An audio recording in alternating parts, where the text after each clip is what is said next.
Hi, Brandon. Hey, Kat.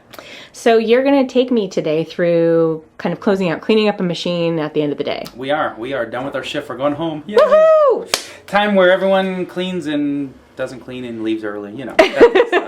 Okay. We are going to talk about cleaning a machine. All right. Cleaning an espresso machine, how to shut it down or close it down at the end of the day to benefit your machine maintenance as much as you can. Okay. We're using an Aurelia today. Doesn't matter which machine you're using, basically. Any traditional machine, these principles are all going to apply. We are going to start off with a back flush. It's the number one thing you can do as a cafe owner, as a machine owner, to prevent service calls, to keep your machine actually up and running.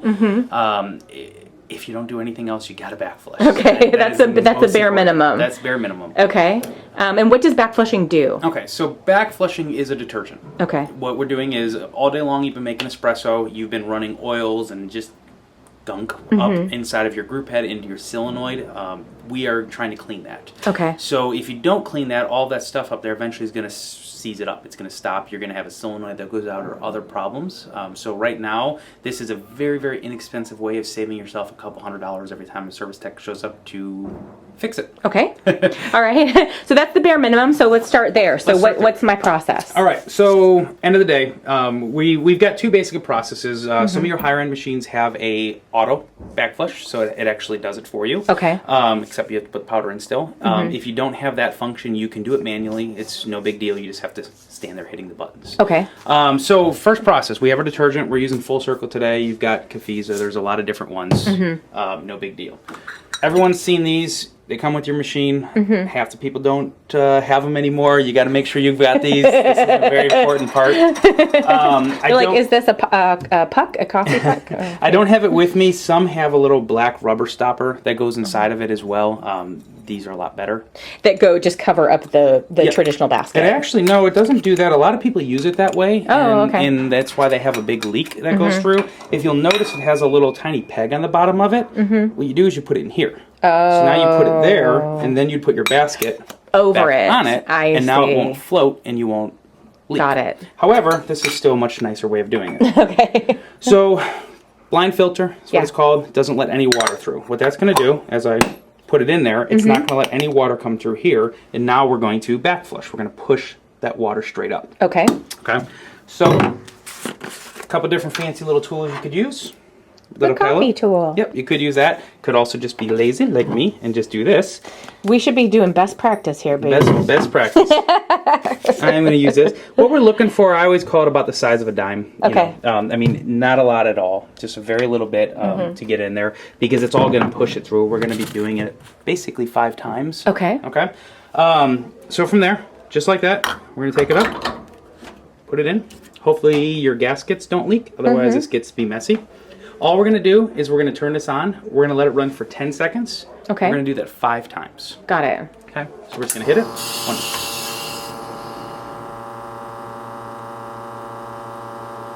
That's 10. Hear all that gurgling? So that is the 3-way valve dispensing all that detergent. Okay, so it kind of like can we take a look now? Like it's probably like a mixed solution in there, right? Yeah. Okay. It's just like that. Now see all that nastiness? That's from the espresso I've been making all day. Okay. Now we're going to do this just very quickly. Okay. The reason you want to let it run for that 10 seconds is we want that to go all the way up. Do you hear how there's a ramp up basically? We want to make sure that gets all the way up inside of it. Okay. The common question people ask me on this is, what if I do it for like 20 seconds? It doesn't hurt anything. I can just let it run and run and run. Granted, don't let it run for like an hour and a half. Okay. But yeah, there's some limits one must put on oneself. Yeah. The reason we say 10 seconds, it's a nice even round number. Okay. All right. So at the end of my shift, I'm doing that for both of the brew heads. Both of the brew heads. Okay. Once I've done through my final cycles, what do I do next? So let's go ahead and complete that. I just want to show you too. So that was after 3. Do you notice the difference between the first one and the third one? Yeah. That's why we're doing it 5 times. Okay. Okay. So now let's say we're done 5, right? We're going to dump this out. I'm going to run that for a second just to get all the detergent and stuff out of there. Okay. Now I've got fresh water. I'm going to run same thing 5 times, 10 seconds each. Okay. You can get away with a little bit less than this, but I just like to stick with even numbers. It's easy. Okay. So. Cool. All right. Same thing. So that's the sort of bare minimum that you should do at the end of your, This is day. your bare minimum. It's easy to do. Okay. You can see how much even just regular coffee starts coming out Yeah. through the rest of it. Here is the number one trick that I tell people. No one ever tells anyone this. When you are done, I already did my time. Run water through. Okay. And here is why. I have had more service calls from people that have back flushed and they didn't complete the full process of fresh water. Okay. Now this, if you leave it overnight up in that solenoid, it turns into a solid rock. Okay. So then you show up the next day, you hit your button, your solenoids don't work. I guess I shouldn't laugh at people's pain. But, No, okay. you shouldn't. Especially if it's my pain. Oh, okay. All right. So definitely do your thorough cleansing out. Get make sure maybe like a cup or so of water afterwards. Pull that through. Just make sure be really. Again, the more the better. It doesn't hurt to just let it run. Okay. We just want to make sure that whatever is up inside of there still gets flushed out. Okay. Okay. Obviously, you're doing this on both group heads. For this video, we're not going to do both group heads just because time. Yeah.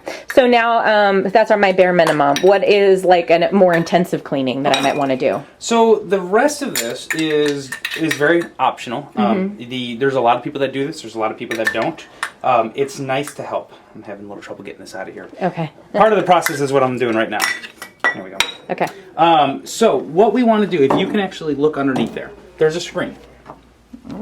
Okay. Yeah. Okay? We want to actually take this out of here. Now, one thing to tell people, this is hot. It's 200 degrees, and I'm kind of bent over. And keep your paws out of the mix. So either that or build up high calluses. Or get some gloves. Or get some gloves. So I'm leaving am I leaving that dispersion, that guy up there? Nope. So there's nothing else up here now. Okay, you can see that's gone. This here actually is part of that's part of the brew head itself. Okay. So the dispersion of is right here on this machine. Okay, so now that separates out. Okay. Now, I probably should have done that one since we just back flushed it, but really when you're back flushing, here's one of the bigger things. You see how you can kind of see through this a little bit, but you can still see some grime. If you don't do any back flushing, it'll start getting in those channels and it'll start just solidifying inside those channels. Okay, so one way to counteract that is we're going to clean this as well. So now I can even just leave the screw inside. Okay. I'm actually going to take a little frothing pitcher, some hot water, and I'm going to drop this and that inside here. Okay. Okay. A little bit here. Again, don't have to be a lot. We're just going to put a little bit of this right inside of it. Okay. That's going to effectively do the same detergent type process. See how it's starting to just bubble? That's going to eat up most of the gunk that's inside of it. Okay, and I could maybe do a larger bowl, throw my portafilter baskets in there too. Yep. The baskets aren't as much of a need, but what happens will be these. Okay. This one's actually kind of brand new, but I'll show you here on this one because we've been using this a little bit. See the difference? Yeah. Okay. So yes, it will be bigger. This is something, again, you don't want to overdo this. Okay. So this is not something you want to do 6 times a day. I would even say once a week is fine. Some people will do this daily. If you do this too much, you'll get pitting. Okay, it'll start actually eating into it a little bit. You'll find yourself replacing portafilters a little bit more often than you need to. But yeah, same thing, bigger bucket. I was just kind of showing you for that there. Stick this in here. You've got 2 of them that you're using. Because truthfully, that right there, wipe it that's down what your pretty. people are drinking. Yeah. Yum. Yum. So if it's clean at the end of the day, it's nice. You kind of want to drink that. If it's nice and black and dirty, it's not as pleasant. And we haven't cleaned that one at all since we've been using it. And how many shots do you think you've pulled on that guy since we've had it? Oh, I've probably pulled, I don't know, 50, 60 shots. Okay. It's so that's something to think about. So, all right. So we've taken the stuff apart. Anything else I want to do to the machine? I mean, obviously you want to wipe it down really well and, and make sure you're not building up grime in the last little bit that people forget about is your little steam arm tip. Okay. Okay. This takes more of a beating than anything because milk is disgusting. Yeah. You can even see right through here, I did not clean this at all today, and it's just a little bit of white residue that's inside of there. Okay. Your steam arm is dependent on this. It is dependent on those 4 nozzles. It does not take a lot to clog those up. Yeah. So same concept, if we can take care of that, I mean, this could be more of a once a day thing. Okay. It's not going to hurt it as much to do that, but if we can keep that clean, I'm sure there's people that are watching this video right now that have come in, pulled the steam arm, there's no steam coming out. Okay. You call a service tech, he comes out, pops this out, cleans it, charges you $300 and says, Yeah. Fix. Okay, so that's my clean. So now let's talk about frequency. So I know we're saying, oh, it's under our shift. We do know that there are cafes that are busy enough and have the facilities to do this more often throughout the day. So it kind of, doing this breakdown and doing back flushing is kind of dependent on how much coffee you're serving, right? That is correct. Okay. So you're going to hear all sorts of different things. At a minimum, I don't care if you're doing 2 shots a day, do it daily. Okay. You're in a cafe, do it daily, okay? That's bare minimum. There are places though, I've heard of people doing them every 2 hours. Okay, you can actually cycle group head basically. So as opposed to doing both at the same time, maybe 10 o'clock in the morning, I shut this group head down for 5 minutes, 10 minutes or whatever, and have someone actually clean this, switch it out, and then switch to the next. Okay. The easy answer I always tell people when they ask how often should I clean, there's no such thing as over cleaning. No one has ever over cleaned anything you've ever owned. I promise you. Well, okay, actually, but is there a risk of stripping the screw in the brew head by removing too often? Or yes. Okay. So if you are going to take this more optional approach that I just told you of taking off your screen, I don't want to get into that gunk. Yeah. If you're going to do this, one of the big problems you will have is you will do this. You'll get your hand on there. It won't come out. Okay. And you'll either strip it. Sometimes you have to actually break the screen to get it out of there.